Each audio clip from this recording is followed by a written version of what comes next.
Hey everybody, Colton here, and I am joined by my good friend and Screen Crush co-worker, Lee Mazzio, and DC Superman superfan. Lee, I think you're probably the biggest DC fan I know. You're my go-to I hope DC so. expert. Yeah, I think Cam If I'm not, Caskey. then I have to come after someone. Yeah, I think Cam Caskey would be very offended by me saying that, but yeah, you're totally my go-to DC expert. So you've been super excited for this film, pun fully intended. Super. Yeah, Yeah. so I would really like to get your thoughts on it. I haven't even shared my thoughts yet. Who cares? I want to hear your thoughts. I want to hear the DC Superfan thoughts. I mean, like, I am really trying not to say that it's the best Superman adaptation I've ever seen because I feel like we couldn't get this adaptation without 78. Like, it is just such heavily inspired by that film that I don't want to say it's the best adaptation because of that, but I mean, like, man, Corn Sweat knocked it out of the park. Like, since the first, even, like, set leak way back all the way in, like, April 2022, with him and the kids when he's hugging all of them, I was like, dude, that's Superman. Like, that is my Superman. And, yeah. I'm with you on not wanting to like recency bias and like say, oh, it's the best Superman film ever made. You know, I'm a Man of Steel fan. And you're not. I know. This movie's way better than Man of Steel, if you ask me. Yeah, I adored it, and I haven't seen those Christopher Reeve Superman movies since I was a kid, so I almost feel like I haven't even seen them, like because it's just been so long. It's probably been like 20 years since I've seen one of them. So the only Superman I've really been exposed to recently is Henry Cavill's Superman, that version of the character. When I was watching this movie, I felt like, oh, this is what a Superman movie is. This is what a DC movie can be. I feel like even the good DCEU movies, like the Suicide Squad, emphasis on the Suicide Squad, which was also a James Gunn film. You like the first one? Yeah. No.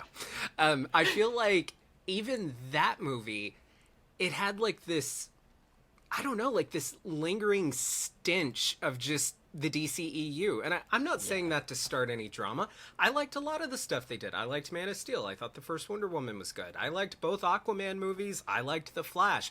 But there was just something about, I don't know, the bad films in that universe, it just kind of drug it down. There was no consistency. It was kind of like, I hate to say the multiverse saga is that bad, but it kind of feels like they never had their Infinity Saga to kick them off. Yeah. And so it was just always kind of bad. I feel like with Marvel, we're willing to give them a break here or there because they've done so much good. DC just didn't have that, but now they do. I think with the extended universe, you're right about the bad just dragging it down, because even if it, like a great film like The Suicide Squad, if they were going to go in any other DCU film, it was going to suck. You know what I mean? So it was like there was no hope if you liked any character in that franchise that they'd be done justice. Even the most even the most like benign character in this film will be like in Superman 2025 was done justice. Like, this is Jimmy Olsen was alive. They didn't kill Jimmy Olsen.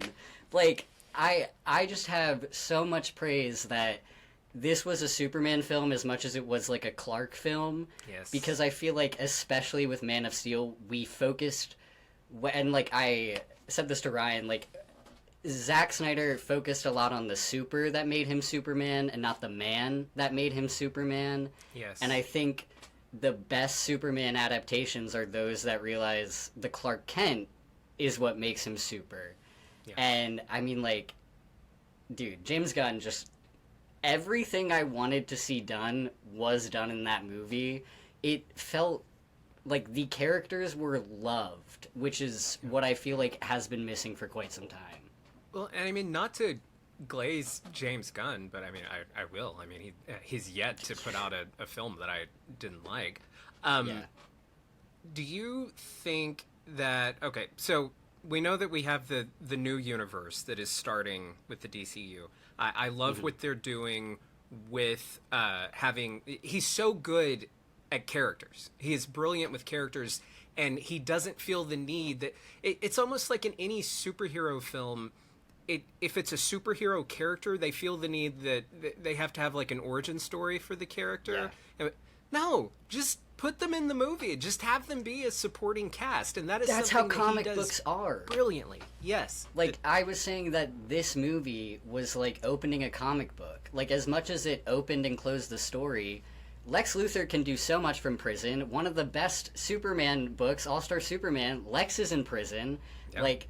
The Justice Gang is just getting started. Daily Planet, you know, like they're still like, even though this story closed, it opened up everything, and we didn't need 30 minutes of Clark coming down from Krypton. Like, no. They showed that all in the singular shot of him crashing into Antarctica. Like, I didn't even like, and I want to get your thought on this. I didn't like the opening text. I thought it was not needed. I thought that it was maybe it was Gunn, I don't know. I felt almost like it was a studio note of, we need a little bit of yeah. I know that Cornswood's a huge Star Wars fan, so yeah. I was wondering if there were some talks between him and Gunn of like, we need an opening crawl. Like, please, we need an opening crawl. So that's the only thing that like, I would be like, that's cute if that's the reason, but I kind of didn't mind it. I feel like I don't know, maybe because it's evoking Star Wars, but it felt like a new hope for DC, literally, not to be too cheesy, but like, just seeing that, it felt like a new level of filmmaking that we haven't seen with DC before. Yeah. Like, they were willing to be, not that opening crawls are necessarily silly, but they were willing to get a little silly comic booky with it. I liked the artistry of it. I mean, it looked cool. Those shots of the Arctic were beautiful. Oh my god. I don't know. The filmmaker in me, I think I would have liked had the film just opened with him crashing into the ice without the text, maybe. And speaking of like that, I think I'm allergic to exposition. Like, if something gets too wordy, like in a text. Or, like, there was a few lines, and we'll talk about this. I thought the opening of the movie was a little clunky in terms of pacing. Just a little bit. And this is a movie that it got better as it went. Like, 100%.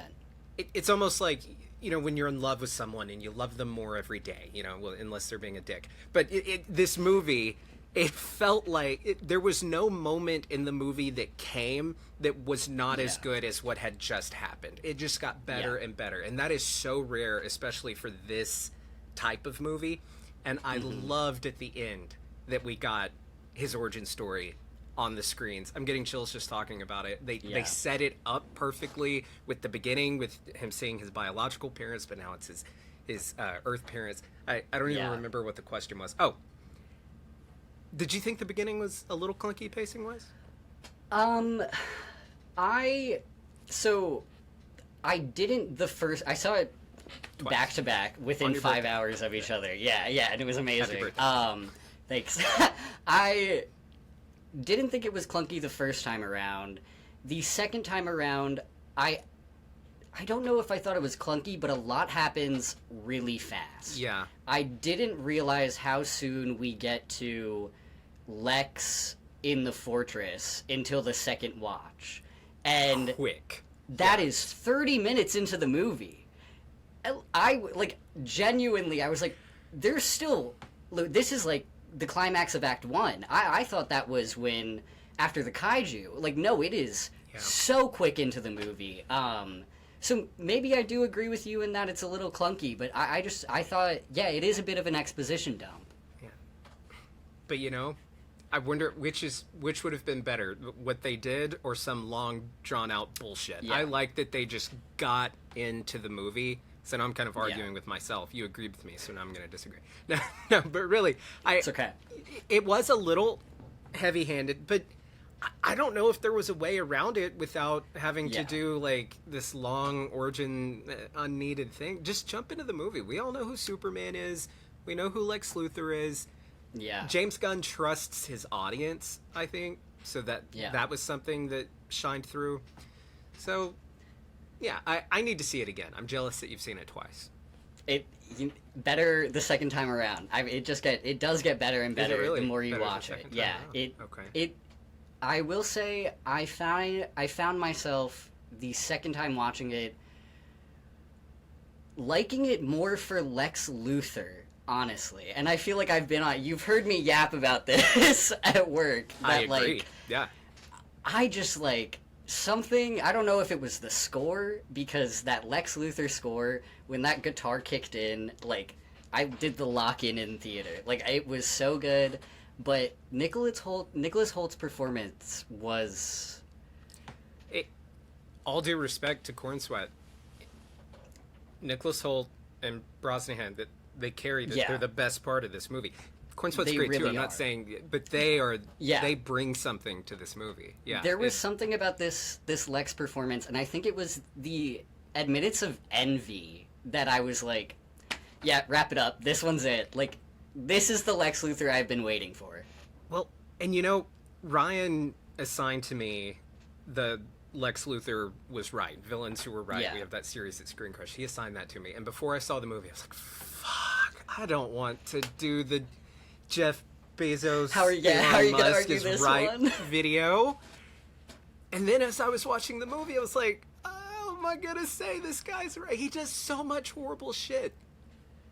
At the very end, when the tear rolls down his cheek, I Yeah. was like, oh, I get it.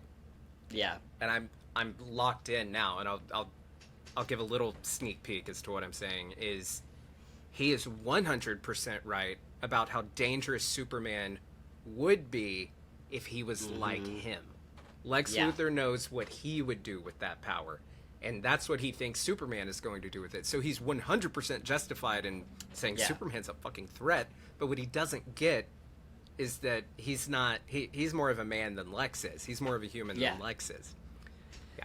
So No, Gunn did.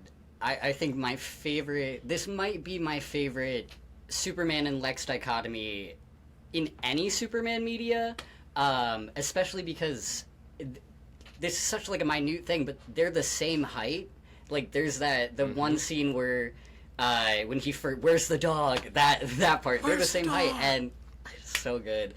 I think it adds another level to Lex of, instead of like, usually when Superman's drawn, I feel like he's towering over Yeah. Lex. Yeah. And I think with them being on the same height, it really gets into Lex Luthor of like, as much as I'm peak human, this guy, we're on the same level, and he's this much better than me just by Yeah. being there. Yeah. Well- there's like, so good.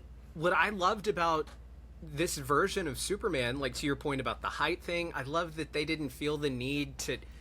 I love the suit. I love that they didn't feel Yeah. the need to make him Yes. look like The Rock. Like, don't get me wrong, what Henry Cavill did with that physique that he put on for Superman, very impressive. Very like, I don't know, like maybe Kingdom Come Superman, like just like Yeah. this, yoked out Superman. But you know what's super boring about Henry Cavill's Superman is they make him like an anvil, and that eventually Yeah. gets old. It gets tired. Like there's that awesome shot in the Snyder Cut of Justice League where Steppenwolf's swinging the axe and he comes in and Yeah. he goes ding.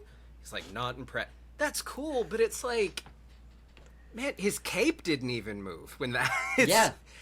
I And love- this cape, I have notes from the movie that is just cape, man. Yeah. Like when it in certain. I love that they made it to where, yes, he is the most powerful being on the planet, but that doesn't mean that he's indestructible. He can still get his ass kicked, which makes it way more interesting.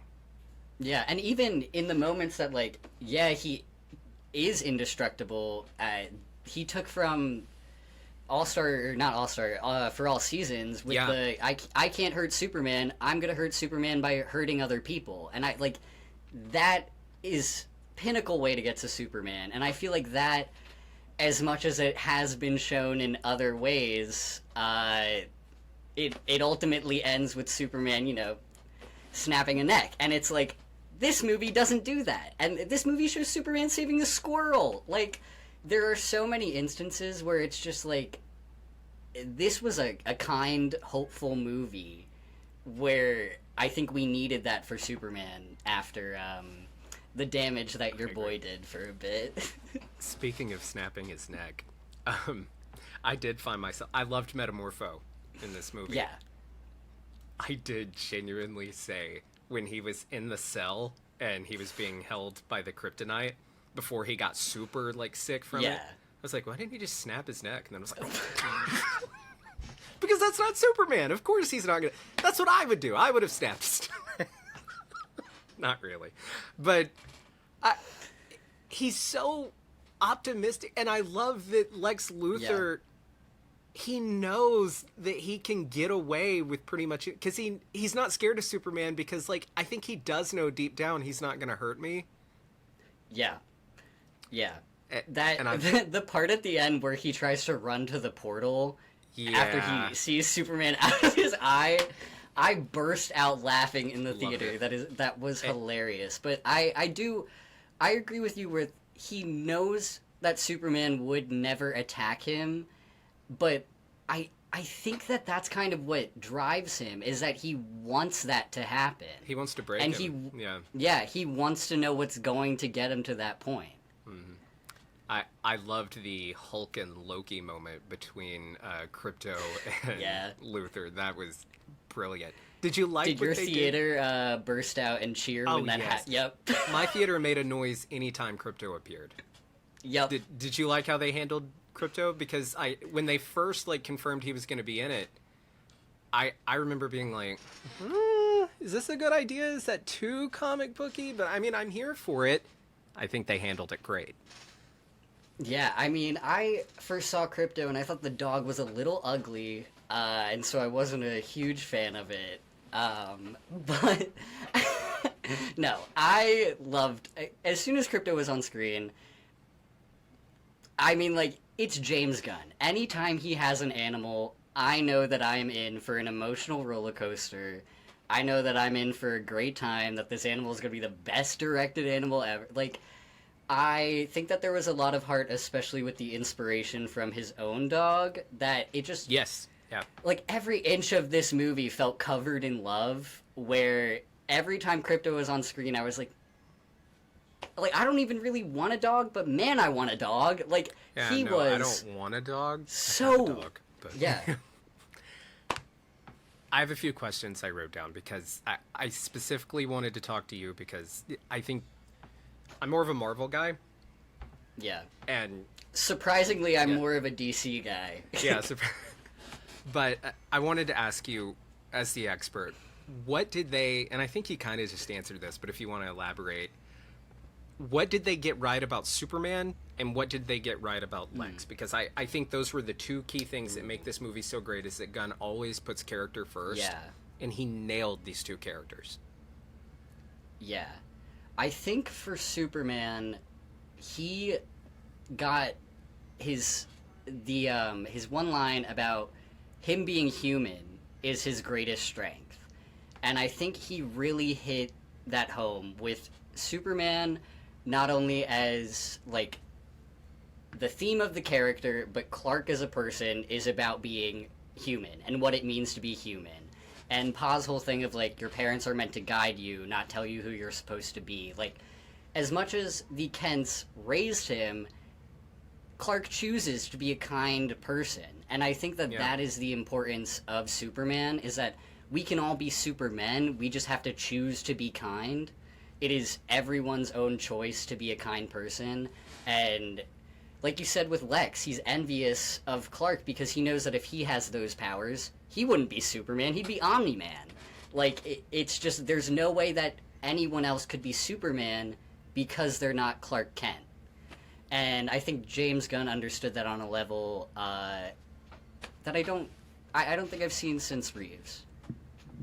Yeah, I agree. And... okay. One, Lex Luthor, I think, is mad that Superman, an alien, is far more human than him. Yes. And that brings me into the politics of this movie. This movie is super political in the best way possible, and it's really not even this movie's fault. It's just how insane our own world has gotten. There was a brilliant headline I saw, I don't know if you saw it, that said, Superman is not trying to be political, we just have real-world supervillains now. And I did was see like, that, yes. Yeah. Mm-hmm. 100%. Very true. I think Gunn totally was inspired by what's going on with Ukraine and Russia, with Gaza and Israel. I think he was totally inspired by that. I'm glad he went there. I'm glad that this movie is going to make certain people uncomfortable, and I'm glad and I'm hopeful that some people will be watching this movie and have that moment from Euphoria when they go, is this about us? That's what I'm hoping for. Did you think that they walked that line well? Do you think that is it doing something that Ryan told me this, and I don't think he'd care if I share it. I get very political on Twitter, and he's not crazy about me doing that, with the brand and all that. But he said, we were talking about how political the movie was, and he goes, unlike your Twitter, this is actually going to convince people to agree with you. Do you agree that they walked that line well with this movie? I think they did a fantastic job, because I don't think that my big thing was I saw some reviewers saying that they thought it was too heavy-handed with Lex, and my takeaway is that if you saw this movie and your only takeaway with Lex is that he wanted to be king, if you watch this movie and you only were watching it and you're like, oh, they just wrote Lex to be like this, this, and this, watch it again. Lex even verbatim says he does this to get to Superman. That's his A plot, or that's his B plot for his A plot. So I think that they did it in a perfect way where it's not the plot of the movie. It just happens to be an insanely villainistic plot that only a maniacal person would do. And the fact that that is happening in our current world, art imitates life, imitates art, is my take on this. Did Hot Girl kill the Bravian later? He's okay. Yeah. Stop right there. Is this? Do you think? I just have two questions. I'm not Superman. It's like, okay. Is this the best DC ever? I know. I felt very cliche in saying that. Oh, I think it's the best thing since The Dark Knight. I feel like that's what's said every time a great DC movie comes out. You're not big on The Dark Knight, so I'm curious. I think that it is. I'm trying to go through them. I think that maybe this is, for me, the best since The Dark Knight, and that's going back a long time, like 2008. And I can't think of anything before that was better. What did you think?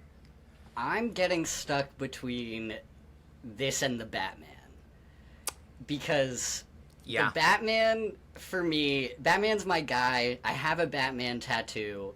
I will forever be a Batman guy, but I don't think I've walked out of a movie theater and felt like a kid in a way that I did with Superman. With the Batman, I was like, yes, he got everything I wanted. That was an amazing detective story. They got Gotham right. This sets up everything. But the whole time I was watching Superman, I was in that theater smiling. I walked out and I was like, I'm ready for more. I cannot wait. Yeah. So I do honestly think I might have enjoyed this more than the Batman. Well, and your answer is making me realize it's kind of a stupid question, because they're two totally different movies. I would say the Batman, it's probably the better piece of cinema. Yes. Superman's the better, comic book movie, the summer blockbuster comic book movie. And you have to grade them, I think, on those different scales. For sure. What do you think this movie's going to do at the box office? Because I remember before it came out, a lot of people saying, if this movie does $400 million and is received well, that will be a win. And I agreed. Yeah. Because DC has been doing horrible at the box office at their past few films. I'm not even going to guess what Shazam 2 made, but it was close to nothing. The Flash didn't do well either. Oh, so. Hey, I mean, redemption arc for cinematographer for The Flash was for Superman. And I love so, the cinematography in yeah. both of those. Yeah, I really loved like, the use of shout the out. wide-angle lenses. Yeah. Yeah. I mean, just going off of the Amazon, like, premiere screening alone, my theater was packed. And we had people waiting, like, as soon as the theater let out for the next screening. And, like, just based on that alone, and I had to buy tickets a month in advance for that, so I think definitely on top of that, the early screenings, their marketing lately, I don't see this not doing as good, if not better, than Deadpool Wolverine. Didn't that do $1 billion? Yeah, I genuinely believe that this will do $1 billion. Because it's not even technically out yet, and, like... Yeah. How many people I was have... going to yeah. say 750 was Okay. my low. And then maybe, like, 850, like, right in there, between 750 and 850.